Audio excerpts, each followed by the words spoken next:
Hello and welcome to the My Hope Story podcast from Hope Community Church Ballanark.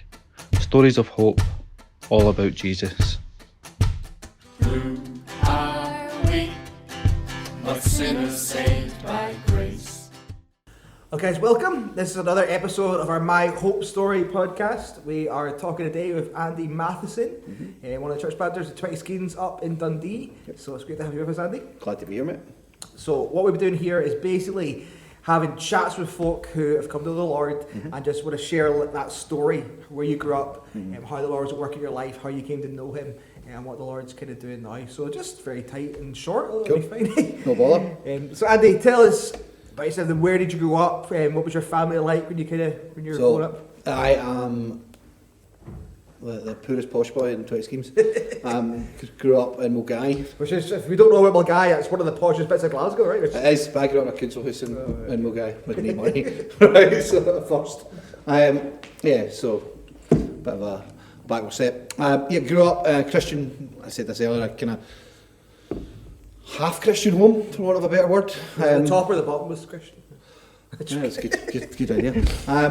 My mum was a believer, grandparents knew the Lord, dad's not a believer, so kind of grew up mainly being taken to church by my grandparents on a Sunday, stay overnight on a Saturday with my grandparents, and then go along to church with them, and then my mum came back to the Lord when I was about 11, so kind of seriously walked with the Lord since. House was divided in the gospel sense, but I have known the true gospel from my early stage. What type of church was it your grandparents taking you to then? Little Brethren Church. That's their background. Your sort of classic gospel hall style. Did you go to the Sunday school? Yeah, Sunday school. Good meeting.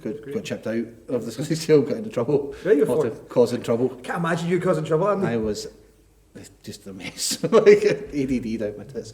So just a mess, causing it. But yeah, familiar with the gospel and the true gospel from. And do you remember what you thought about it that day? It was just a thing you kind of get forced to do. Or? I mean, when I was little, I probably thought it was true.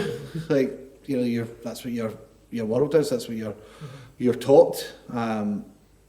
So that as I got older, I was disinterested in doing what it said. There was never a time in my life when I kind of considered myself an atheist or kind of didn't believe that there was a God. But I certainly wasn't interested in Jesus or doing what Jesus said. Just wanted to be like everybody else, wanted to fit in, do the things the lads did as I got older. So you're saying your kind of mum was a Christian, dad wasn't? Like, do you remember that being like that was hard for your mum? Like, as you were a kid growing up in that house, did you see a conflict there? Yeah, or? I mean there definitely is, and to this day there is the fact. My mum's backslidden when she marries my dad. My dad can honestly say, "You're not the woman I married," because she's not. She has become more like Jesus, and he's not. So there's a reason Paul says, "Don't be unequally yoked," right? Because you end up one of you looks like Jesus and the other one doesn't, and there's a conflict. You love different things. You love and ultimately serve different masters, and it's hard, and it creates a conflict in the house at that point where there should be the most basic unity. It's really hard for my mum and any other people I know who are kind of in that kind of marriage. It's always been. And yeah, I know, like for you speaking, I know your mum a wee bit that she worked hard for that not to be. No, she's. Bold. My dad's not hostile in the sense of kind of you're not taking my kids to church, etc. He's not going himself. There's been kind of flirtations with church and with Christ at times, but himself ultimately he's more interested in work and success than Jesus. But unusually for that kind of home, all of us, myself and my two sisters, are converted. So, that came kind of the long way around. My sister Alex was converted when she was young and has walked all the way, but myself and my younger sister had a more kind of roundabout route. But we knew the gospel, both of us from our youth, and when we were older, we didn't depart from it. So, And it was a happy family as well, right? Good. Good home. Good upbringing. Yeah, great upbringing. all of the things you'd want, kind of stable, kind, good. Dad's a great provider. Yep. So there's no issues in that kind of way. Yeah. So. And so when do you remember kind of stopping doing the whole church thing with the grandparents and maybe more taking like kind of steps away from that kind of stuff? Just high school would be the kind of most, you know, it wasn't really a fundamental change. I'd still occasionally go along to, you know, the youth club or something at the church because there was girls at it and stuff like that. So it wasn't, you wouldn't go to anything on a Friday, but Plus you had to do whatever you take to get girls, right? well, exactly, exactly. All right. Yeah, you do whatever you can, but didn't say it worked, right? Like, if you can, it's incapable of talking to them when you got there, but they were there, right? But you know that's the reality. You kind of do that. That's, you know, not too distant from, you know, many people's kind of backgrounds. But high school is the point at which I kind of turn in another direction. I start smoking pot when I'm 12. I, you know, start my what will be a kind of slow descent into drug addiction. And so what did that, like, how did that come about then? Like, young guy at 12, I mean, people are thinking that's a lot very young, maybe not, but like, how does that anymore. Like come, how'd that come about? Just pals, as with everybody. Unsurprisingly in some ways, or surprisingly some, it was my pal from the rich school that had it. He went to the posh boy school, he had pot, and we were in Killearn and hanging out together and down the woods. That was it. I had lots of rejection issues as a kid, and so maybe kind of growing up the first part of my life without a dad, whatever nonsense it was, that kind of caused it. But first time I get high, I stopped feeling sad, and so it becomes a thing I chase. And so that is probably, we'll see what's the difference between a guy that ends up in addiction and the guys that I smoke pot with. First time is, I think that experience, it meets a need in you initially, and then you're always chasing that need. And so for me, that was the kind of beginning. And did that become a regular thing then, from like doing with your mates? Yeah. And then just it begins to shape your mates as well. So you all know the guys that got high and were potheads at school. That was my friends. You know, like, you know, your kind of peer group becomes what you are. So two groups of people you kind of hung out with: the guys that play football and the guys that got high, and that was it. And so that was my journey. That kind of intensifies into various other things. So as you're going through school, were you like capable at school? Were you exams? Were you enjoying the school life? Were you able to function as a pothead and this? Or? No, I have mad ADD, and so struggled, got into trouble all the time at school. Maybe part of the kind of self-medication idea as well in there, but no, that was all happening. I was just carnage. I was expelled several times. Just was what it was. I'm bright. That wasn't like there was no difficulty issue. It was more behavioural and couldn't be bothered. And this that caused it. But I chucked school emotionally by the time I was like 14. So, you know, I was just waiting to get out. Which came a few years later, but yeah, I was done. And so, as you're approaching the end of school, is kind of drug use and that, has that been escalating? Yeah, it's escalating. It's moving on to kind of your party drugs, etc., your pills and other things. And I'm beginning to cause carnage in the house. My sisters are 8 and 10 years younger than me. I am problematic as school ends. 16. By 17, my parents are like, you need to go. So I ended up being put out of my mum and dad's house because I'm bringing carnage to the door, dealers, other such mess by that point. Heartbreaking for them, hard for them to do right, ultimately. Not that I was a fan of them or their decision at the time. But yeah, that was done. And so I went from Mulgai into the kind of the homeless system of Glasgow, which is, if you know much on it, you don't get council houses in the nice bits of town. You don't get council houses in Mulgai on the free, unless you are, very pregnant and live in Mulgai, which I was neither of those things. And so, yeah, I ended up in a wee scheme at the back of a Kirky called Hillhead. And that was Which me. is funny enough, like where 20schemes are working Just right beside that now, Hairstains, right? Yep, Hairstains is just down the road. I know. It's where I ran about. I still know most of the guys down there. I actually don't know who's doing this, so I should actually probably, I could help them out by knowing everybody. And so life at that point, was that just kind of spiralling from there? Like, yeah, just you've got abandonment issues, you're saying, and then you're thrown out your house, can't be in a good place, the drugs not helping that either. No, exactly. And so really my connection with my family, other than with my mum, is done from that point. Make friends in the community that are there, but it's just the other guys that spend all the days getting high and spend their weekends getting smashed. Like, that's it for me. You know, from 17 through to 23, my life is smoke pot, get smashed at the weekend, take lots of Charlie, and you know, rinse and repeat. And do you remember having a belief in God, or was there ever moments of being like, what's going on here? Like, God, are you here? Kind of moments of, I mean, one of the things that, kind of long story short, and in that sense of that brought me into 20 schemes in the end, was that I spent 5 years in a scheme and didn't hear the name Jesus unless it was from my mum. Like, that was it. I was there. Just the only person that talked about Jesus to me was my mum. Never heard Christ's name unless it was just, you know, thrown about as a swear word, yeah. So, you know, that reality struck me when I got converted. But that was it. You know, made my pals, lived. And that was 4 or 5 years of just... 5 years of kind of a spiral into mess and worsening, addiction. And really, that just kind of cycle of boredom that is addiction. Like, you think you're going to be a rock star and you're going to live that, but it's just that sort of same doer misery again and again and again, with spikes of stupidity that happen in there that make you think it was funny at times, but yeah, just awful. Are you working at that point? Or No. Government funding you? Yep, government sponsored drug addiction. Managed to get them to sign me off as being mental. Had bipolar disorder. They signed me off.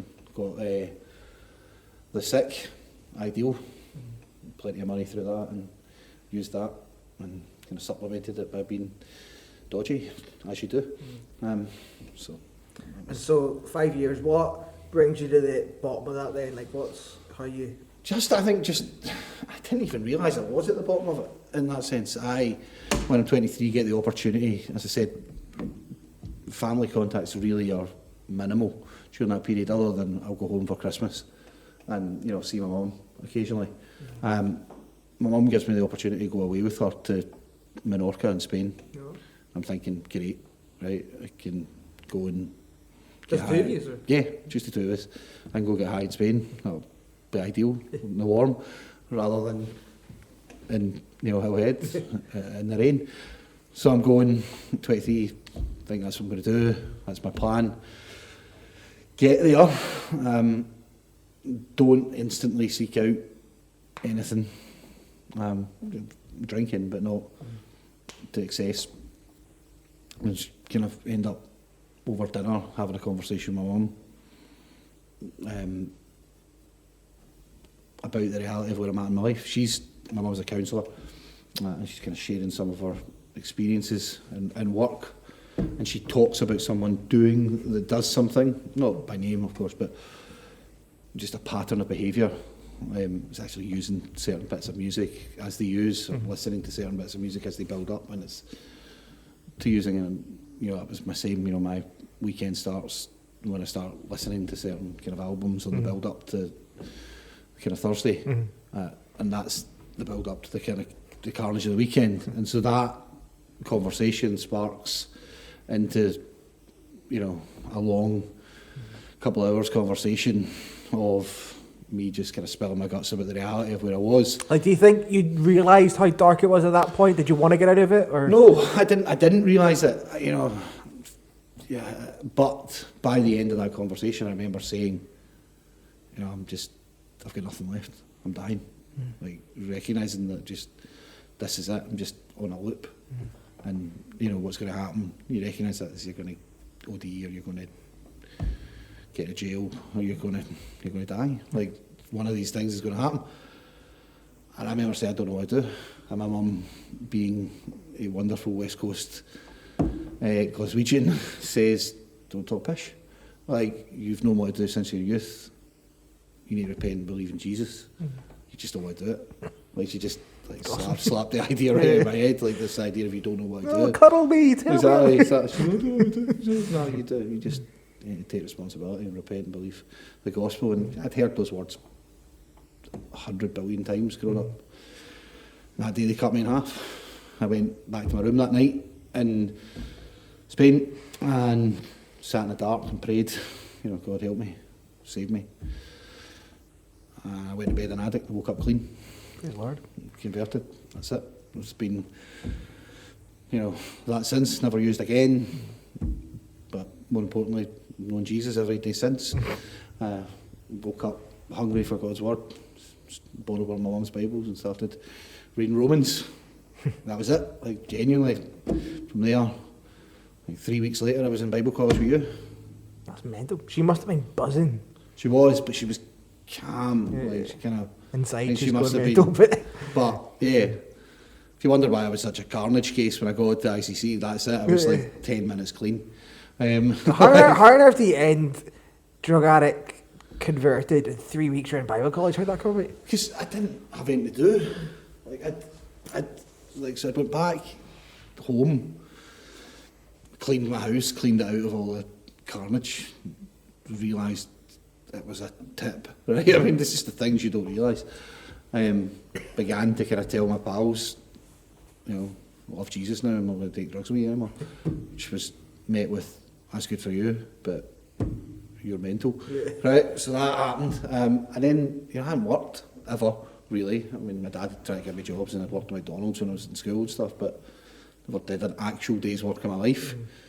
Still haven't done an actual proper day's work in my life. Pastor. I mean, you exactly. But like a non-job, like so. Go along. My mum's done some courses, and I'm like, I'm interested in Jesus now, so let's try this Bible college thing out. Was the thing, and I just wanted to do something, so thought I'll take a couple of classes, and I've got no qualifications, of course, because I dropped out of school. So Ted Herbert, as you may know, was a legend. Said, "Here's how we'll do this. You pass the classes, you can stay. And we'll use that as your entry requirements." And so I go in there, man. The first time I get there, I'm just sat at the back quiet because I think everybody's smart and knows stuff, and I know nothing. Then you see Pete Bale and you're like, oh, they must. We must have been right. Well, you think that, but no, it was like, actually, these just people talking, and then he did these tests, Ted Herbert, and I aced the first one, like 100%, and realised, okay, so I'm not thick. Began to be my understanding, like, okay, there's a bit of a brain here.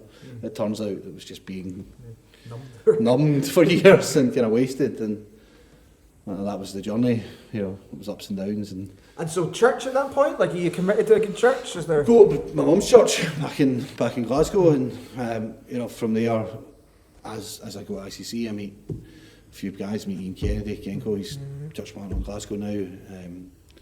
These are where I begin to discover the names, Mark Driscoll and John Piper and Mark Dever and all these guys that start to consume Reformed theology and become a different kind of basket case for a while that needs. And like, how did that journey come out? Because ICC would have been very broad. There would have been some people that would have been Reformed, like, there was a few, but not probably many. To be honest, there was probably about 5 of us in that sense. But did you just be like, "What's the biggest nutcase Christian thing I can do?" and then go to Reformed theology? Was that the kind of thinking? It was.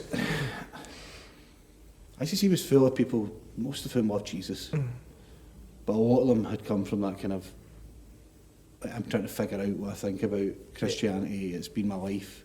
Whereas I'd come from a Christian background, but I had carnage, and now Jesus had saved my life and turned my life upside down. And so I'm not questioning the Bible, I'm like, no, it's true.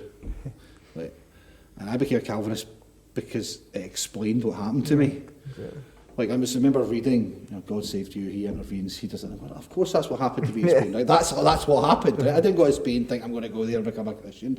I went to Spain and think I'm going to go take more drugs in Spain, right? And Jesus went, no, you're not. And that's what happened, right? So, like, that kind of Reformed theology explained my conversion. Like, it was like, aye, right, that's that. Okay, that makes sense. And then you're reading, Romans, I sent That's the what Bible it too, right? says. So it's, that kind of, that explained it. And then it was just, for me, there was lots of people questioning the Bible, questioning their faith, questioning that. And then the Reformed guys loved Jesus and they loved the Bible. And I needed that. And, you know, Reformed theology became a safe place to stand while I figured out the rest. You know, I was that close to becoming a Presbyterian, but the Lord saved me again. You know, all of these. Can you do a podcast without mentioning that? No, is that just automatic? It's now become a thing. Yeah. So, you know, but no, it was like all of that thing was there, and that was just my journey. And then, But you didn't complete ICC. No, What happened there? I wasn't ready. Like I was, you know, the Lord gave me a kind of grace period in that first year, but my head was still a mess. The reasons I became a drug addict were still there, and I had to work through them. It started into relationships that I wasn't ready for, emotionally or mentally, and how to be. I didn't even know how to keep my house clean, man, let alone, you know, date. Yeah. You know, like, so all dating was to me was an attempt to get laid. So I don't know what I'm doing here, right? So like needed time to work out my carnage of my So where did you past do and- that? Then? How that? Well, I mean, there was that, and then they brought Brian McLaren into ICC, which I had a meltdown over because I'm like, I'm paying you money, and this guy doesn't love Jesus, and this is ridiculous. I'm stopping. I'm not paying you any money anymore. So I left, like, in that thing. But I'd also had a breakup and other things there, and I'm just like, toys out the pram, so I'm not going back. So all of that happened at the same time, and I used McLaren as an excuse. So that was ideal for me. But yeah, it was fine. Where did you end up after that? Went to Cornhill. Okay. And studied there, and that was good for me. It was just guys that loved the Bible, loved Jesus, and talked about that, and just spending that time there, preaching and figuring out that, and that was beginning to be when sort of kind of, okay, maybe I'm going to preach in the long run, and then eventually went down south to Maroons, and there finished off and met my wife, and you know, kind of went to do my placement, and I was going to talk to the Acts 29 guys that I knew and go on placement with them, and then one of them said, you know this guy McConnell? I said no, and ended up in Mez's office in Edinburgh, and you know, just never forgiven Steve Robertson for sending me to Mez since. And you were the first Yeah. like planter to be trained Yeah, in, first. in Midreef to be sent out through 20 Yeah. schemes. Yeah. Like, how did you find that? Because like, 20 schemes is still carnage in many ways, but that was back in the day. Well, we were just, I mean, I kind of, we went in, and to be fair to Mez, from the beginning said, you guys are the guinea pigs, right, and we'll figure it out as we go along. But they were always good with us, loved us, treated us well, and yeah, it was carnage, but it worked. You know, we went to a place there wasn't a church, and there is one now. That's how it goes. Has it been plain sailing? No. But, you know, you look, I was saying this the other day, you can sit and you can kind of have those moments of downness. You know, you've got another excommunication, you've got another, somebody's went off on one, and you sit there going, man, this sucks, I don't want to do this anymore. And then you have that conversation with your wife, and you said, it was you and me in a room on our own, and now it's not. Like, and you go, okay, God's good. Like, Awesome. so that's it. So you just keep going. Right. Like, you spoke a little bit about some of the like kind of issues you were dealing with, manic depression you noticed before Yeah. when you were using. Like, did those things then just go away when you were saved, or? No, depression stuff's always been a battle. I don't kind of have the manic periods. There's part of me that's not sure if I have bipolar in its classic form. I definitely have ADHD. There's a thing called, what's its name? It's basically a sympathetic disorder off of ADHD that often gets misdiagnosed as bipolar. Okay. That I discovered a while ago. I'm like, it might actually be that.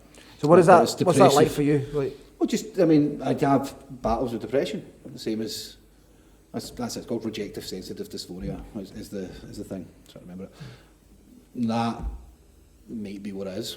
I have, either way, I have periods of just not wanting to get out of my bed, feeling crap. I've had them on and off through my teens onwards to today. and how long would that maybe go on for at a time, or? Depends how long I am allowed to wallow in self-pity. That lessens The more kids now. you've got, the less time you're allowed to do the that. more children you have, and having You've a got what, wife, 5 now? Yeah. 5 kids, having a wife, having friends that are invited into your life who will boot you up the arse until you get out of bed and stop being,